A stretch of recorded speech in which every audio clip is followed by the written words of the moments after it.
Assalamualaikum warahmatullahi wabarakatuh. Pada kesempatan kali ini kami akan mempresentasikan hasil proposal kami, yaitu implementasi algoritma Dijkstra dalam pencarian rute terpendek pada graf berbobot berbasis web.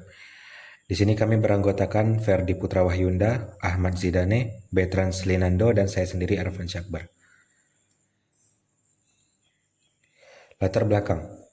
Pencarian rute terpendek merupakan permasalahan yang sering ditemui dalam kehidupan sehari-hari seperti menentukan jalur tercepat dalam perjalanan, pengiriman barang, hingga penggunaan aplikasi navigasi digital seperti Google Maps. Dalam ilmu komputer, permasalahan tersebut dapat dimodelkan menggunakan graf, yaitu struktur data yang terdiri dari simpul atau node dan juga sisi atau edge. Dalam graf berbobot, setiap sisi memiliki nilai tertentu seperti jarak atau waktu tempuh. Nah, untuk menentukan rute terbaik, dibutuhkan algoritma yang efisien. Salah satu algoritma yang banyak digunakan ialah algoritma Dijkstra, yang mampu menentukan jalur terpendek dari satu titik ke titik lainnya secara sistematis dan juga optimal. Adapun landasan teorinya, yaitu graf dan graf berbobot, ialah yang digunakan untuk merepresentasikan hubungan antar objek yang terdiri dari node dan edge. Lalu ada algoritma Dijkstra, yaitu algoritma yang digunakan untuk mencari jarak terpendek dari satu node ke node lainnya dalam graf berbobot non-negatif. Adapun karakteristiknya, yaitu menggunakan pendekatan greedy dan digunakan pada graf berbobot non-negatif. Dan kelebihannya ada menjamin hasil jalur terpendek, efisien untuk berbagai kasus, dan digunakan pada sistem navigasi.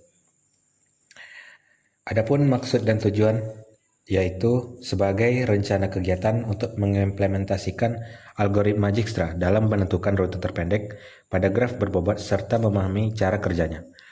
Bertujuan untuk memahami konsep graf berbobot, mengimplementasikan algoritma Dijkstra, mengetahui cara kerja algoritma Dijkstra, dan menentukan rute terpendek dari suatu titik ke titik lain. Ini adalah waktu dan tempatnya.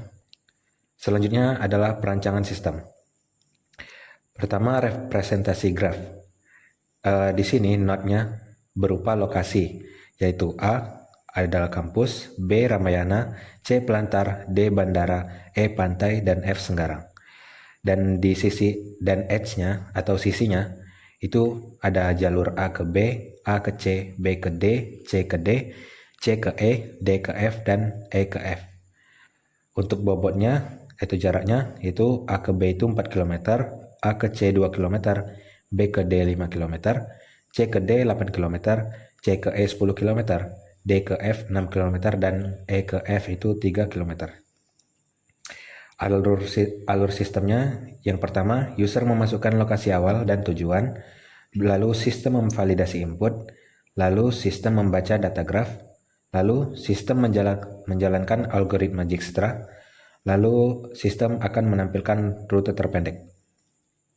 Yang inputnya itu lokasi awal dan tujuan, prosesnya adalah perhitungan algoritma Dijkstra, dan outputnya adalah rute terpendek dan total jarak.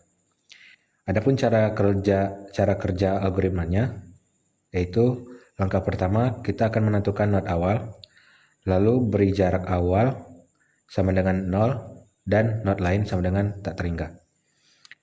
Lalu yang ketiga, pilih node dengan jarak terkecil, lalu perbarui jarak ke node tetangga, lalu tandai node sebagai dikunjungi, ulangi hingga tujuan ditemukan. Adapun rencana implementasinya, yaitu sistem akan dibuat berbasis web sederhana, yaitu menggunakan bahasa pemrograman Python, backend-nya Flask, dan front-end-nya HTML dan CSS.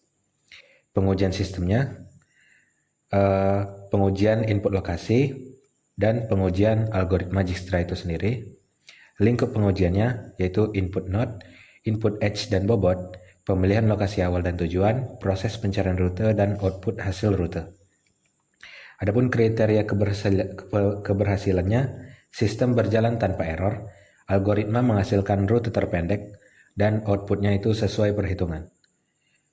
Analisis algoritma Dijkstranya menggunakan pendekatan greedy menjamin hasil jalur terpendek lebih optimal dibanding pencarian biasa dan cocok untuk graf berbobot non-negatif. Di sini ada pun pembagian tugas pada kelompok kami, yaitu ada yang mengambil latar belakang dan teori, analisis graf, implementasi algoritma, dan pengujian dan tampilan.